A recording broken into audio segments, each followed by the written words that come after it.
This is Eric DePalma from Gerharz Equipment. Welcome to our test kitchen. Today we're going to prepare a creme brulee. First thing we have to do is separate the eggs. The recipe calls for only egg yolks, so we're going to separate them. I'm going to show you the easiest method to do that. First you want to grab fresh eggs, and we're going to separate it by having a container here for the whites, and a container here for the shells, and a container here for the yolks.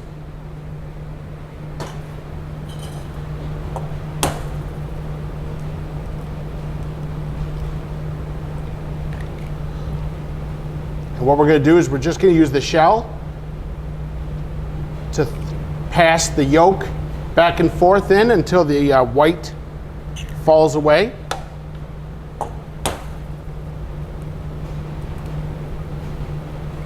Don't worry if you get a little bit of shell in, you could always take care of that later. We are only interested in the yolks.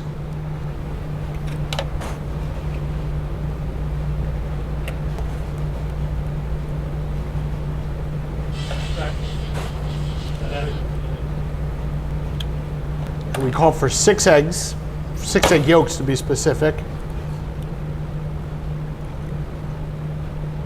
All right. Now that we have separated our egg yolks, we're going to set these aside for a moment.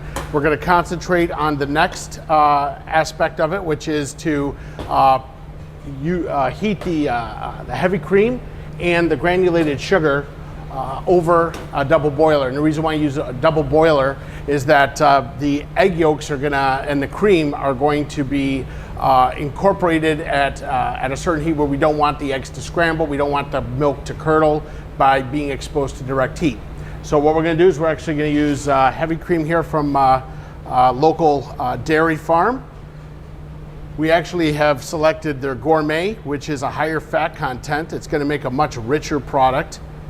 And we are going to use 3 cups.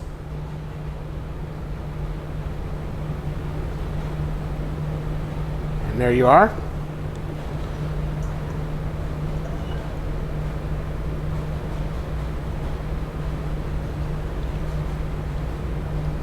Okay.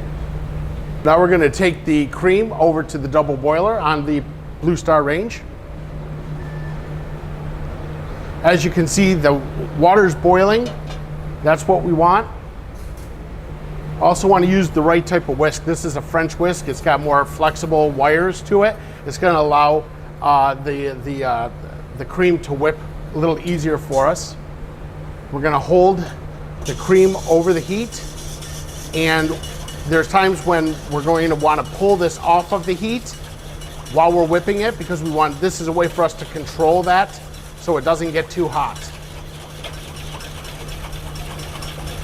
And as we start whipping it, we're going to add in 6 tablespoons of granulated white sugar.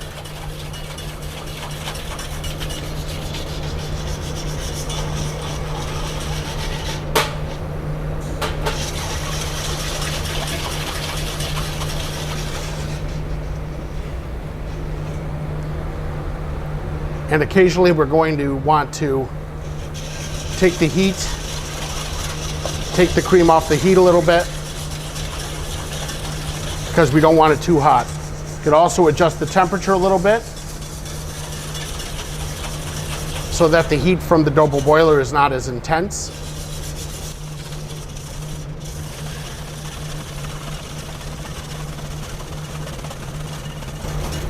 A good way to practice when you're using a whisk is, so you don't get your wrists and your arms tired, is always whisk as though you have a book under your arm.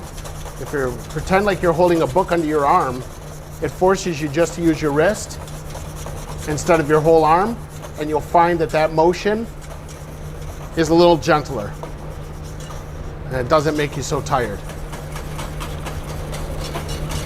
We're also going to add in some vanilla. We have 2 teaspoons here of pure vanilla extract.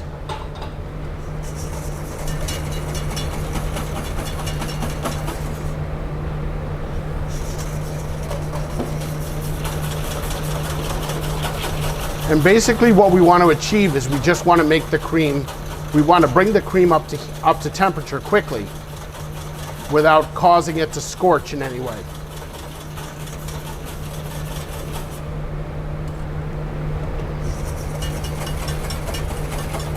It's already smelling amazing from that vanilla. The one thing about using a double boiler is that you never want to leave it, because the heat can get trapped between the pot beneath and the bottom of the bowl, and it could cause your contents to overheat rather quickly, and that's what we want to avoid. We're going to grab the yolks now. You can use the same whisk. We're going to whip the yolks.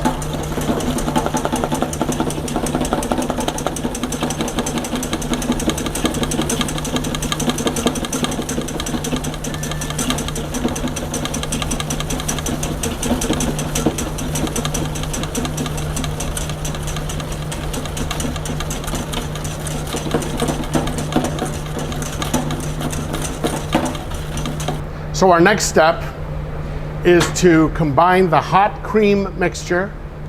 Remember, we heated this over a double boiler to bring it up to temperature, up to a hot temperature. It's got the sugar and the cream together. And now we've got room temperature egg yolks. You don't want to add the room temperature egg yolks to the hot cream and sugar all at once, because then you're gonna have cold ingredients with hot ingredients, and you're gonna cause a problem with consistency. You can't do it this way, where you add the hot cream to the egg yolks all at once either. So what we're gonna do is something that's called tempering. And what we do here is we're gonna take a ladle and we're gonna spoon a little bit of the hot cream and sugar mixture, just a little bit. And what we're gonna do is we're gonna add this and we're gonna stir it in to bring the yolks gently up to temperature, because once they're now warmed, then we can actually add them back into the cream and sugar mixture.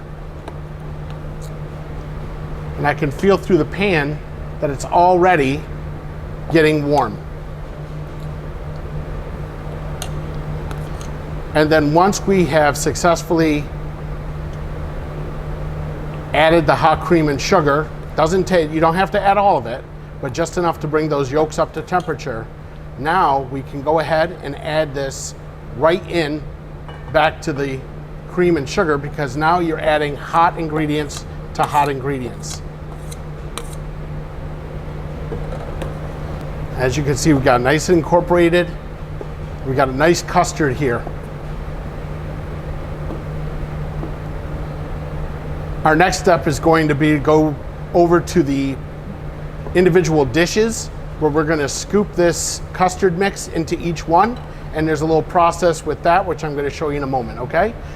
Before we do that, I'm going to add just a little bit of cinnamon.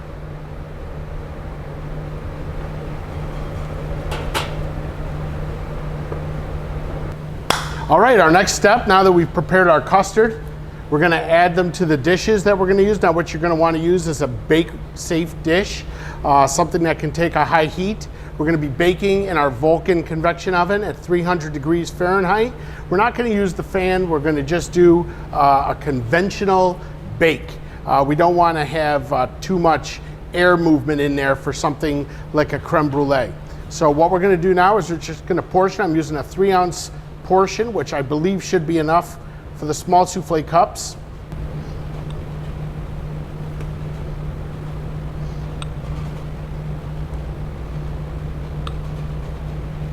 And we're going to add to some of these larger ones as well. You could do different sizes.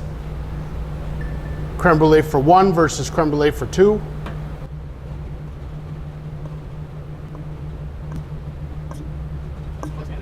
No, it's not going to expand, it's going to set. It's not going to puff up or anything like a souffle. It's just going to set. But it's, again, the whole process is, because you're using eggs, it's a very gentle heat process. All right, so the next step is we're not going to put these into the oven in just a dry pan, because we need to incorporate some steam, because we're dealing with a delicate combination of ingredients with heavy cream, a dairy product, and also egg yolks, which are also a delicate product. So we're going to add water. What we're going to do is we're going to just pour it gently into the pan here.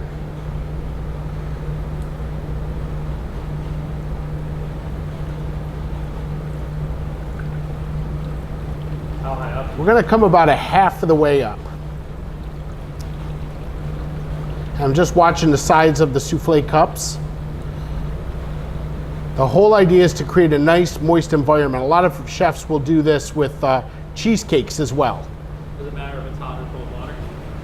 No, it does not matter if it's hot or cold water to start. The oven's gonna take care of that one way or the other. Okay, so now we're gonna go into the convection oven. Let's pop this in the oven. Be very careful, you don't wanna put any of the water, or mix any of the water, or tilt it into the custard you just made. Okay, gently put it in here, 300 degrees. This is gonna bake for 35 minutes, approximately, or until a knife is inserted into the center and comes out clean. So we'll check back in about 35 minutes. All right, we're gonna check it again.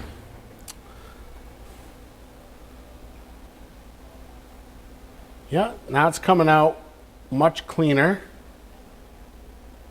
Yep, we're gonna pull them. All right. So what we're gonna do now is we're gonna remove them from the water bath.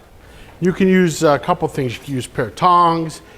For the smaller ones, for the bigger ones, you might need to use a spatula, but we're just gonna lift them up. Set them here on a tray. Get ready to put them into the cooler. Get a lot of good air movement between them. Cool down a lot faster that way. For these larger ones, tongs might be too big, so we'll tilt it up a little bit. We'll get under there with a spatula.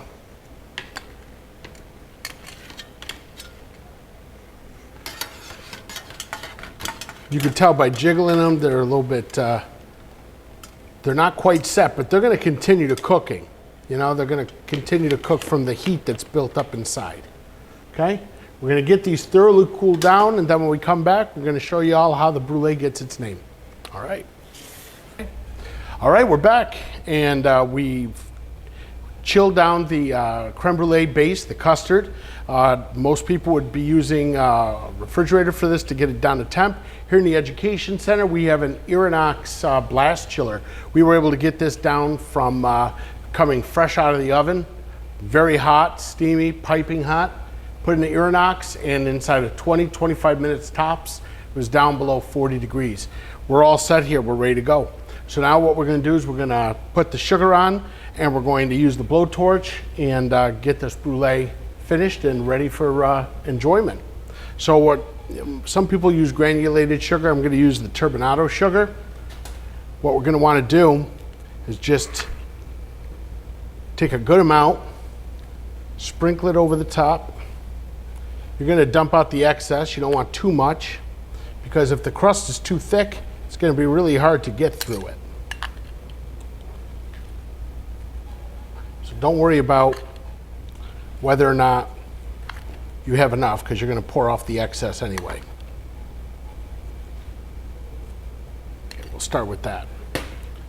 Okay, so now we're just gonna rotate this around. And you can actually use your fingers, or you can use the spoon. You just want to smooth it out. If you see an area that looks like it's too thick, all right, that's looking good. Actually, let's use that again.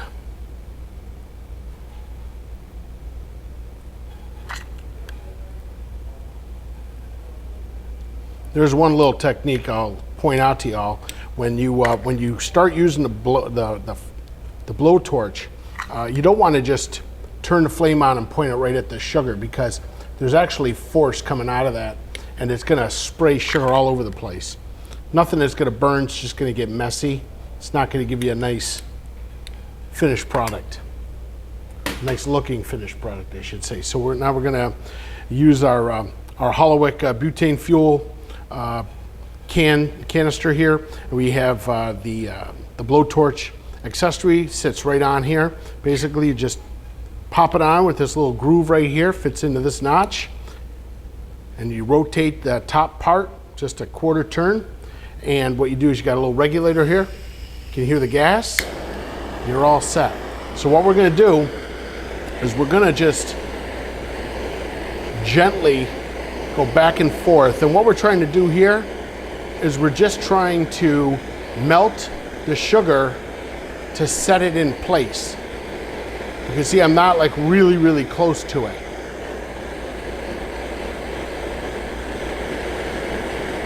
The turbinado sugar does take a little longer,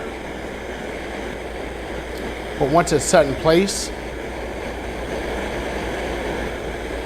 it has really great flavor.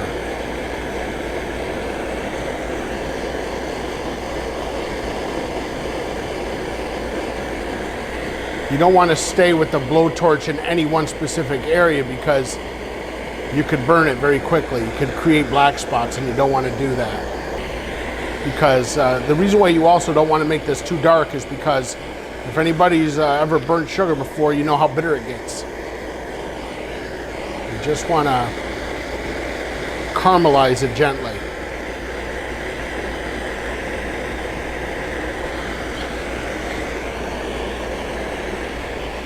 You're going to work different angles. Like I say, you just don't want that flame to sit in any one spot for too long. If you don't want to touch the pan, you could rotate the tray it's on. Once you do this a few times, you're going to just get the hang of it.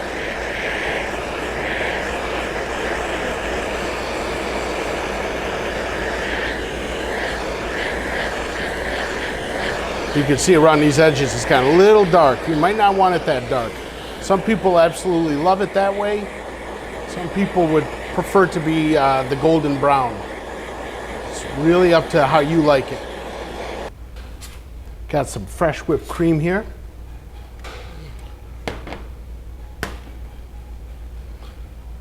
I don't have a piping bag, so excuse me, but I'm gonna do something a little fancy here. See if I remember.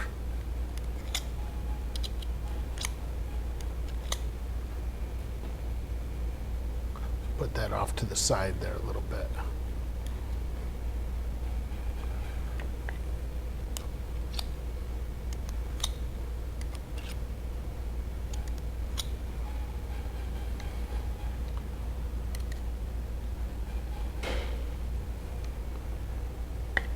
Right. Thank you for watching this video. Be sure to subscribe to our YouTube channel and be sure to follow us on social media. For any of the equipment that you saw in this video, whether it be the Blue Star range behind me, the Vulcan convection oven, or the Inox blast chiller, be sure to reach out to us at Gerharz Equipment. Find us online at gerharzequipment.com or email us at info@gerharzequipment.com. Thank you, and we'll see you at the next one.